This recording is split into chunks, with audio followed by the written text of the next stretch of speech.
So this is the piece I'm talking about, and it's pretty basic, but it's inspired a lot by flat plane carving. So it can all be done easily with a knife. But some things I want to point out to you is that it really has no eyes, just little slits cut back in there. These were carved from an 1.5-inch block of wood, and trying to keep them simple with the decorations and things that went on them. This has got a paint color that I picked up from a bird class that I sat in on to learn about airbrushing, and it's called quinacridone and gold, which is, I first looked at it, I thought, oh, that's burnt sienna, but then I found out, no, it's not burnt sienna when you water it down. So it had an interesting color to it.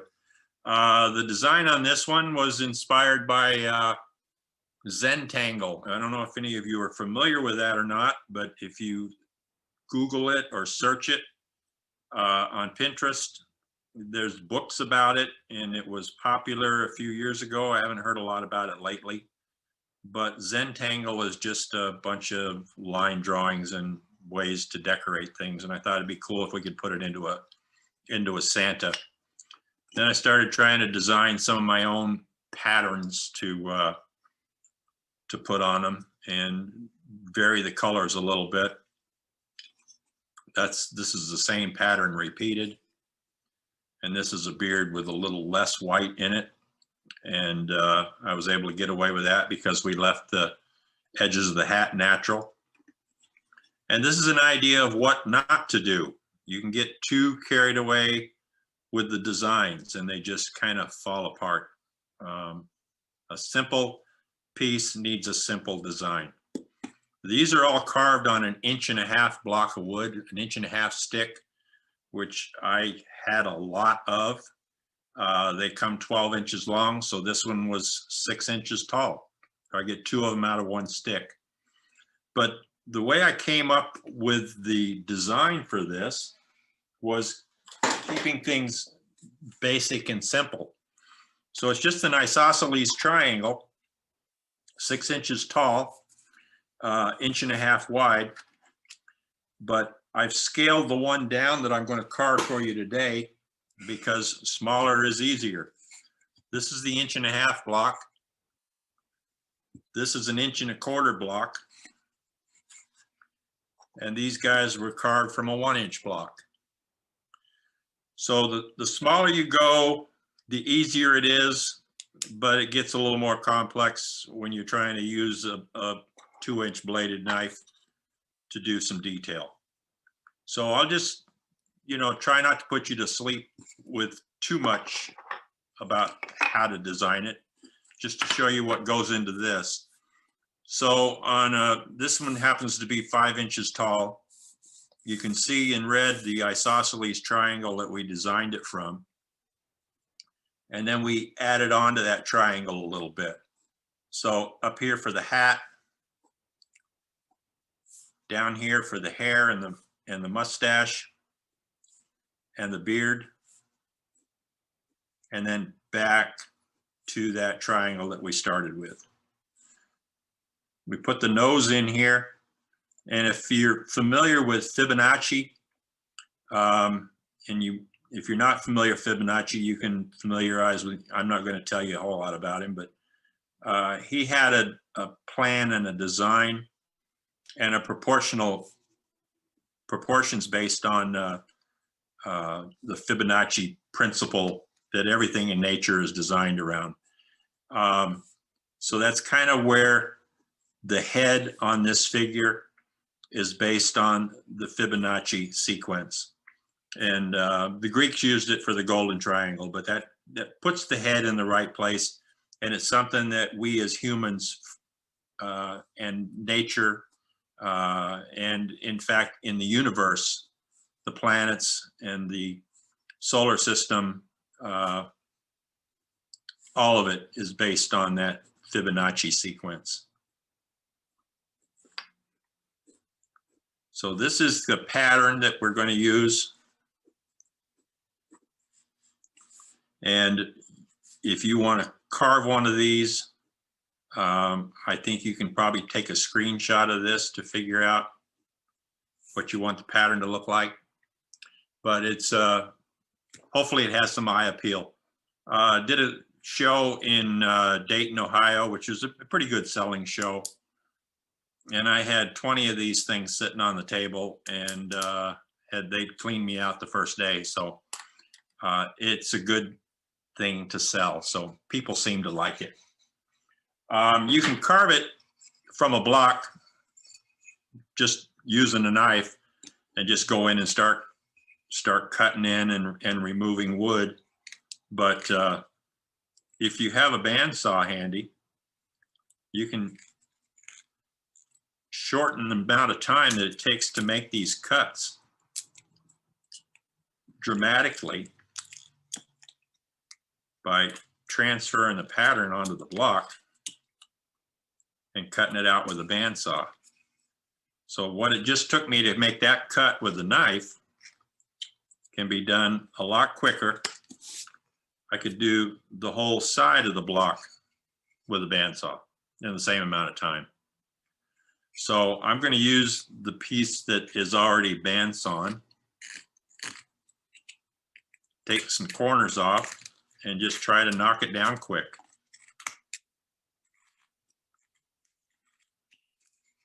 Generally, the time to carve one of these is about 20 minutes. So if you can stay awake that long, you'll probably see the whole process. But the nice thing about using this Zoom app is that if in fact you do fall asleep, you can play back the recording. So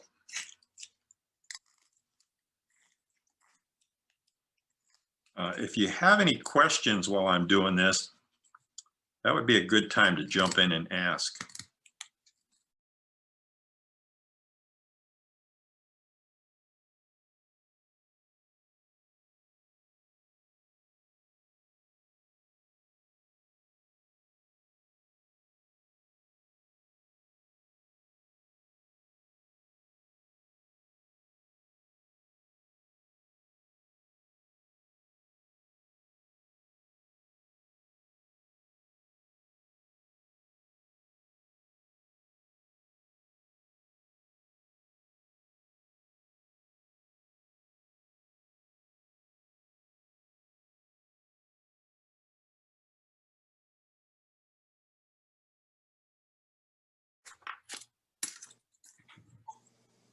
It's about 3/8 of an inch.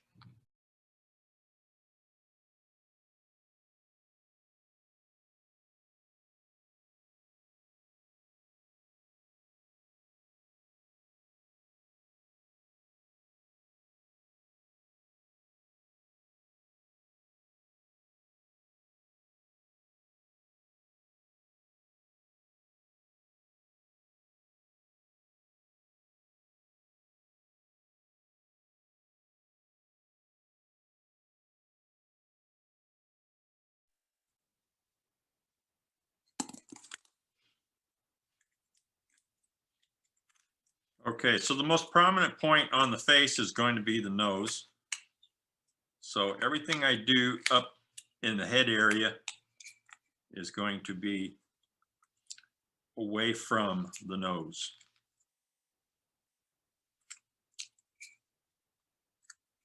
And I don't need to go very deep underneath the nose because that mustache is going to fill out that area.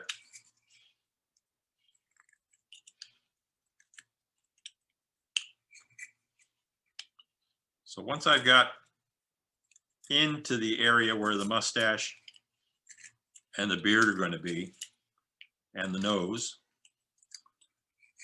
then I can start working my way around the block a little bit.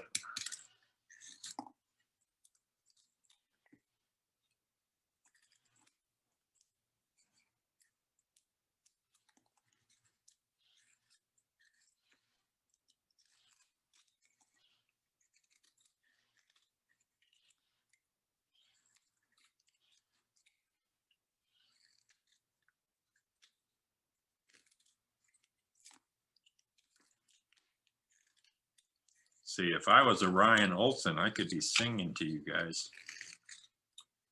But believe me, you don't want to hear me sing.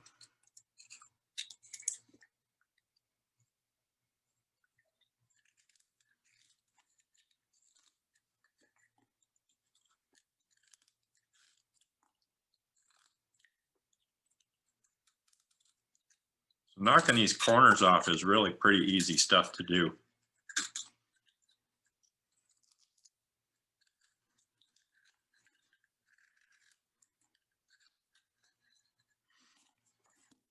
I'm going to throw me a center line down the block on the side. Probably should have started with that. Just so I know that I'm taking the same amount off the front as I am off the back.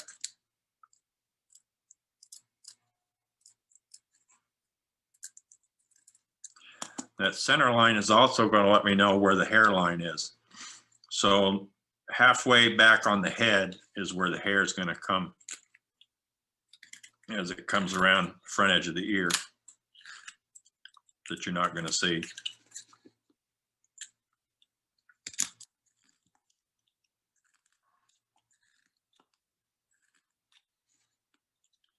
I've always been trying to figure out what's necessary in a piece and what isn't. When you're trying to simplify a carving, that's the best, or at least the approach that I take. If it doesn't need it, don't mess with carving it.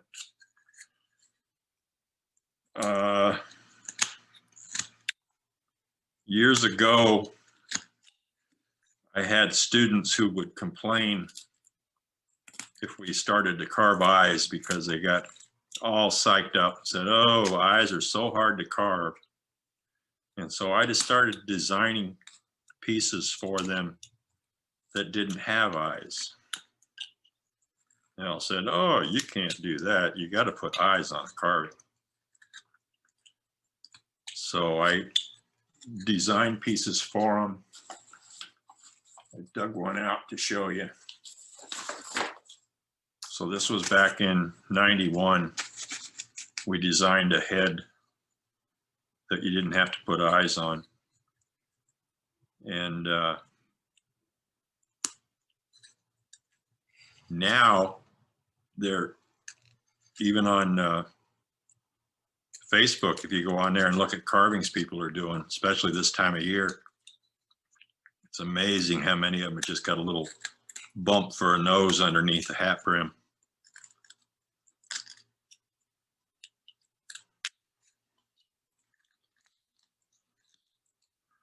I don't want to say I started it, but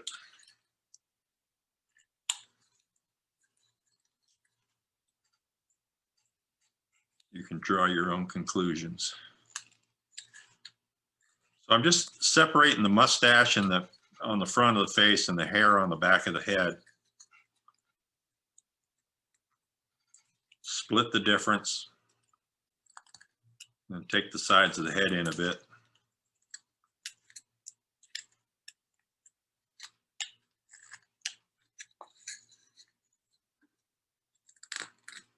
Get a nice angle on the face.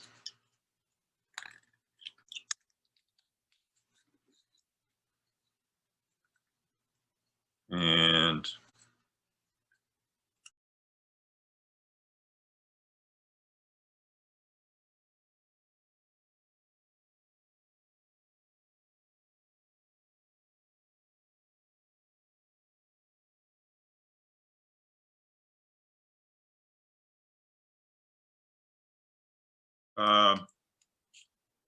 it is because I try to get more into it than I should.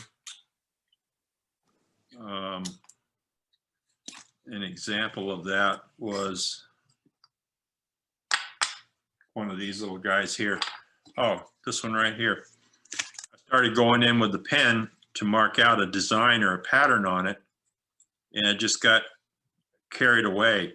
And by the time I realized I'd gone too far, it was too late because I'd already gone too far. So what I'm going to have to do with this is carve all of this off. It's the only way you can erase the pen. And the pen that I've started using now is Micron. Micron makes an archival ink pen. I had used for a long time the Sharpies. It's an ultrafine point and it's called a permanent marker, but I can guarantee you it is not permanent. My buddy Steve Prescott and I used to use these to sign all of our carvings.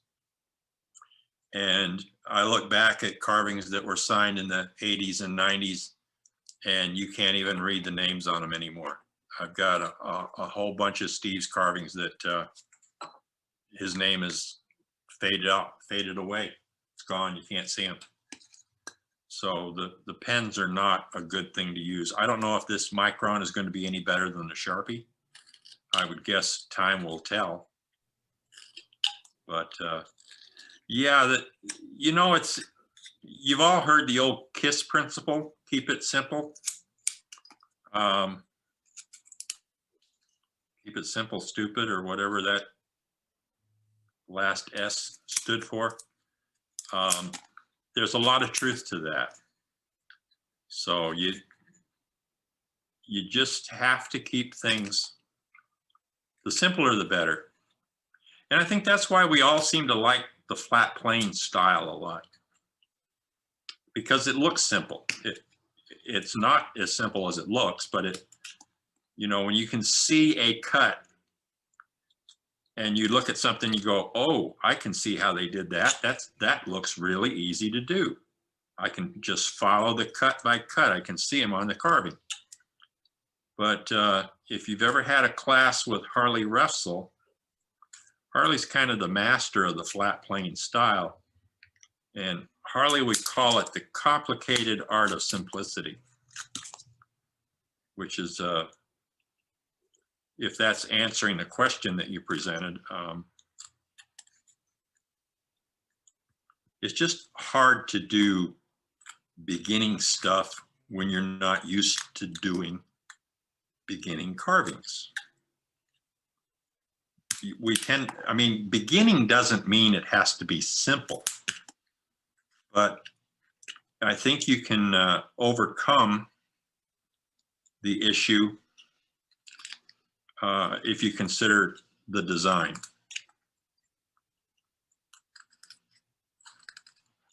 So if you know, make up for the simplicity with an interesting design.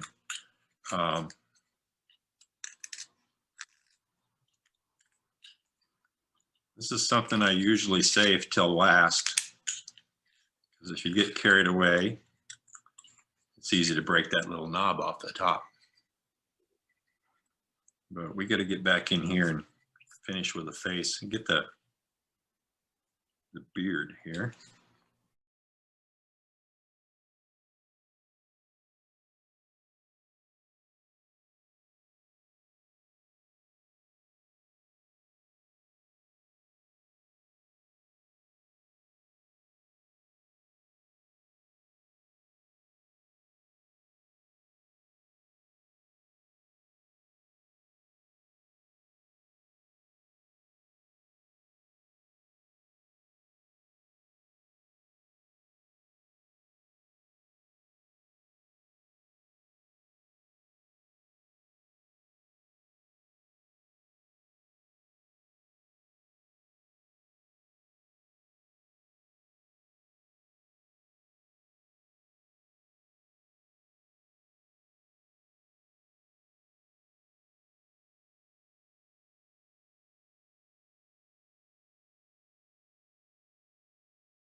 Interesting.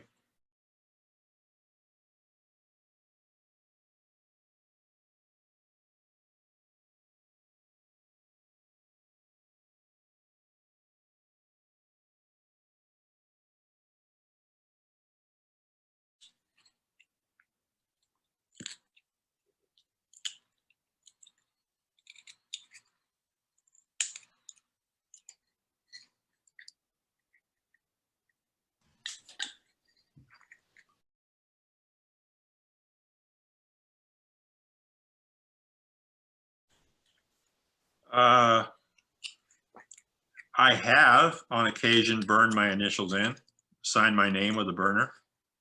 I used to use the burner a lot to sign my name. And then I met a guy by the name of Joe Wanamaker. And I don't know if any of you guys remember Joe, but Joe could do calligraphy with a burner like unlike anybody. It was amazing. And everything I did looked like crap after I saw what Joe was doing. So I went to signing with the pen. And I thought we were doing really well until I pulled a piece off a shelf to look at it to see what year it was done. And you couldn't tell because it had faded out.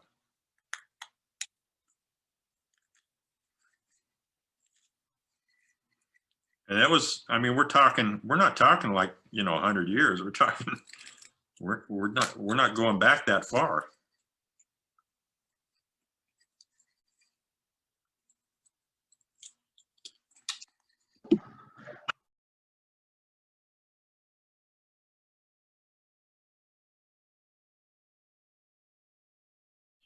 The problem with my name is that the letters all have curves in them. So when you're just trying to write your name, a lot of guys that sign their carvings have names that have a lot of straight letters like A and E and T and L and I. But when you got a lot of O's and B's and S's and D's, the curves are harder to cut your name in.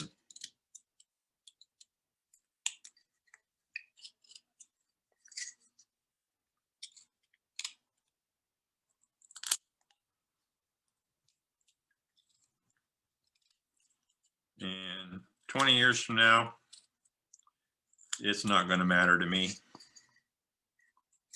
So that's not a very nice thing to say because there's people out there that collect your work and you'd like for it to last a little longer. For a long time, I was signing with pencil. The graphite doesn't fade out. If you ever go into an antique shop and look at antique furniture, where they use pencils to mark the drawers and the dovetails and stuff, that pencil still shows up.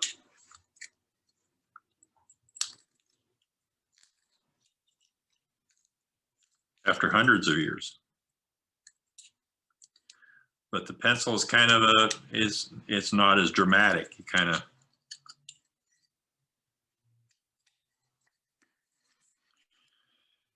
okay, so we've got everything done but the eyes. Eyes on these things, again, if we can keep it simple, I think they look a little better. So, and this is just a stylized shadow. So there's two cuts. The second cut is twice the length of the first one. And then I'll pop a chip out of it. So that's a 3-cut eye. I get one on the other side. It's about the same going in the other direction.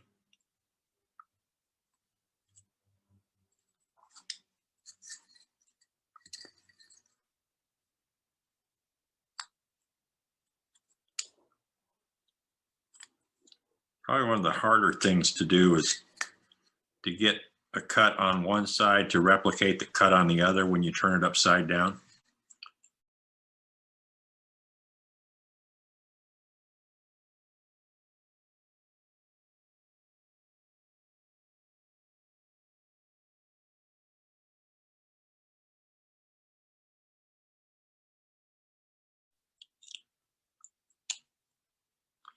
Now underneath the eye, I've got a round ball for the nose. I'm going to have a round ball for the cheek on each side, maybe. So the crow's foot, what we call a crow's foot coming out of the eye, kind of wraps around the top of the cheek. And a crow's foot actually comes from a bag under the eye. Now, this was an eye that I first learned to carve with Harley Russell. And I kicked it up a notch from what Harley was doing. What I like to do is come in right underneath that little 3-cut eye that I just put there. And I'll make another cut just below that, going straight in and cut down to it. And I'll leave a little wedge of wood down there to catch the light. So it's not going back in as deep as the eye shadow that I put back in there.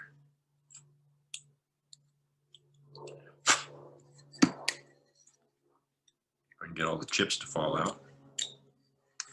So you can see that there's appears to be a little, maybe if I hold it closer, there appears to be a little something more going on with that eye than the other one.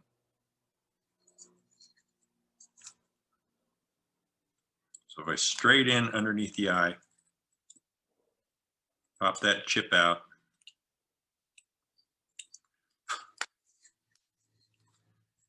and believe it or not, this is a technique that I learned from going to Mount Rushmore.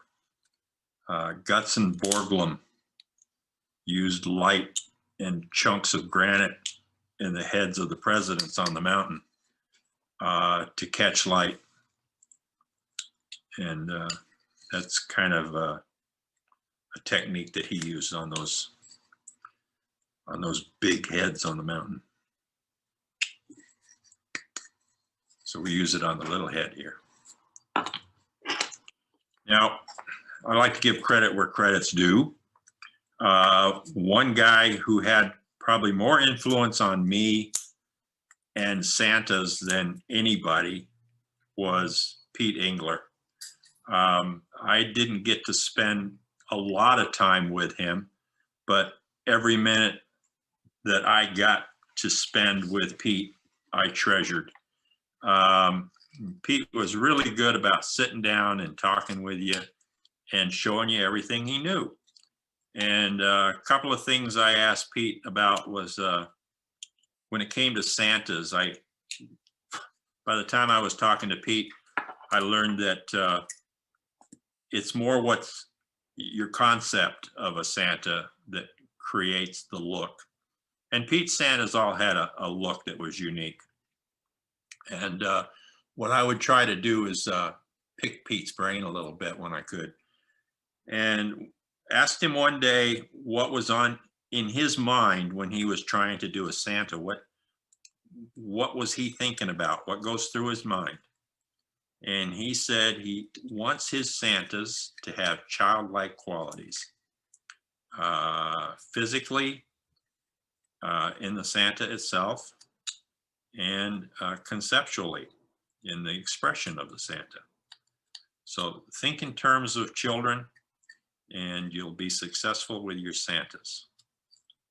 So I'll just pass that on to you because there's a lot to be said there that you have to kind of think about it and conceptualize what he was saying, but it really means a lot. The other thing that Pete would do is put a little shadow under the cheek of all of his pieces, right there, just a real tiny little shadow. And that kind of created an accentuation in the smile. As small as this is, it's just the point of my knife creating just a little bit of a shadow under there, which really helps to spark that eye. And the other thing is he wouldn't get real involved with the hair on the beards of his Santas. Sometimes he'd come in and just with a V-tool or a knife, make a couple of just a couple of indications that, that there's something going on in the beard.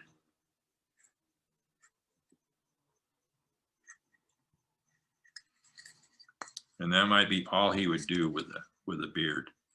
So when you're trying to keep things simple, that's one way to approach that.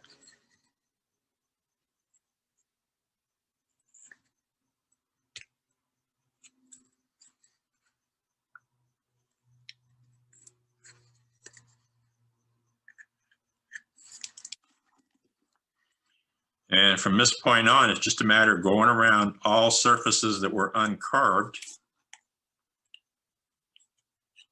Have a little roughness from the bandsaw up on top of this knob here. We can just knock off the corners.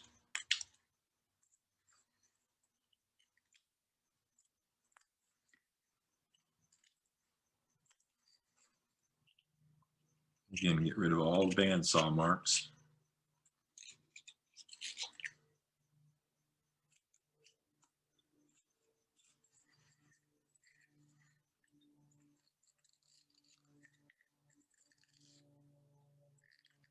This is all bandsaw work here, and all bandsaw marks over here.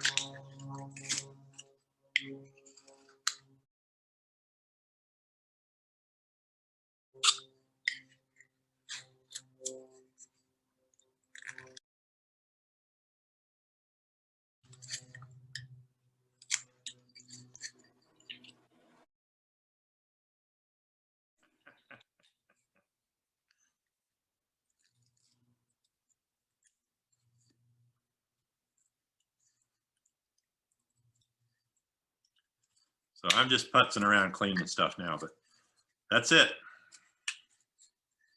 He's done. So it's going to take a trip to the bandsaw, cut this off, touch it to the sander, smooth off the bottom.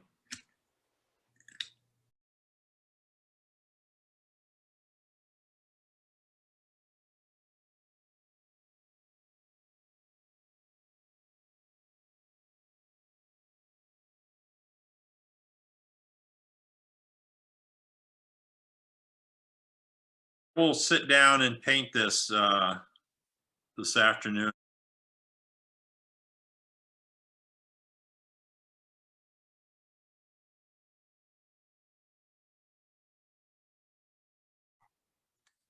I mean, first thing I do is just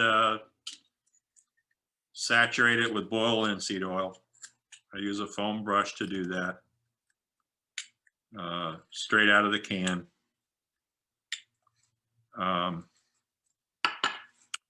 Let's see, I can detail this mustache a little bit here. The more I look at this, the more I start playing around with it.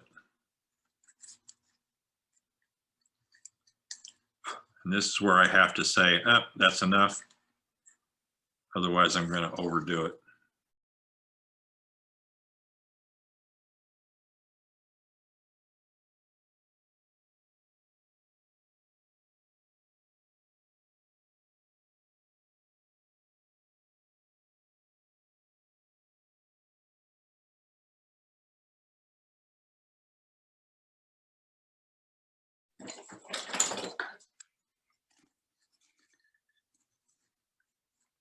You mean for comparison? See the difference of the size here? That's a 6-inch and a 5-inch and a 4-inch. It's all the same. It's just like I decided to carve this one because it was easier physically than to carve the big one. And the little one is I mean, this one in the middle is easier to see. It's like Goldilocks and the Three Bears, you know. One bed's too soft.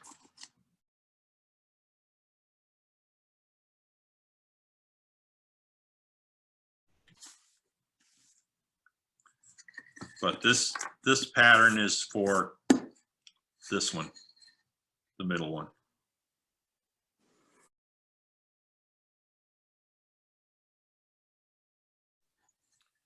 There's some burnt sienna in the shadows, corners of the nose here and eyes.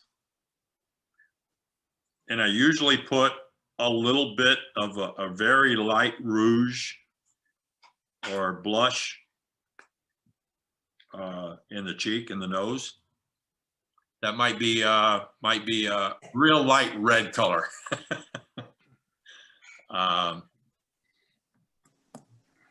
Yeah, anyway, just trying to keep it simple.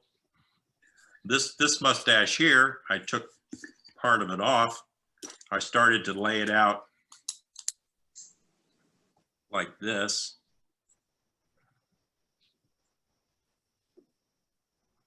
Which was kind of symmetrical, and then I went in and decided to knock that corner out right there, which pulls up one side of the mustache and kind of turns his mouth to one side a little bit. Nothing complicated. The simpler, the better.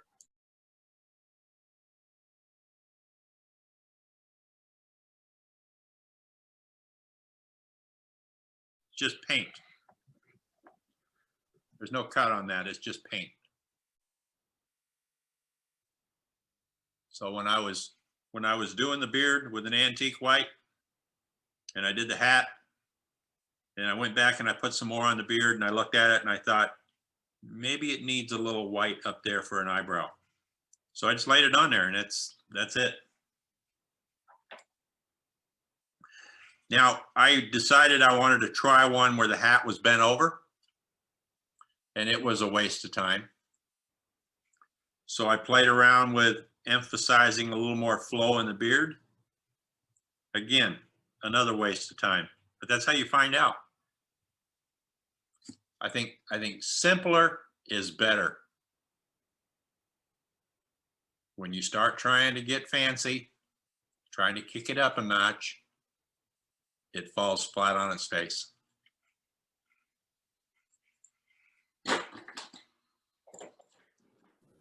Yeah, I just like the simple ones better.